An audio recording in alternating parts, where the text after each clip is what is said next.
Azərbaycandan Ukraynaya humanitar yardım məqsədi ilə nəzərdə tutulmuş elektrik avadanlıqlarından ibarət növbəti yük Sumqayıt Texnologiyalar Parkının ərazisindən yola salınıb.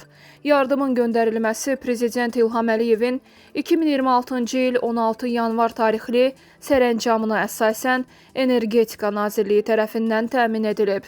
Humanitar yükün tərkibinə ümumilikdə 12 ədəd alçaq gərginlik paneli, 11 ədəd generator, 5 ədəd transformator və 27 min metr kabel və naqil daxildir.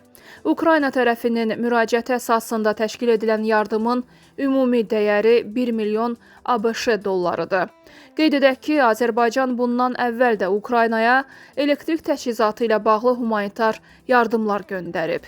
Azərbaycanın Ukraynaya göstərdiyi ümumi humanitar dəstək, o cümlədən bərpa və yenidən qurma yönümlü yardımların ümumi dəyəri artıq 45 milyon ABŞ dollarını keçib.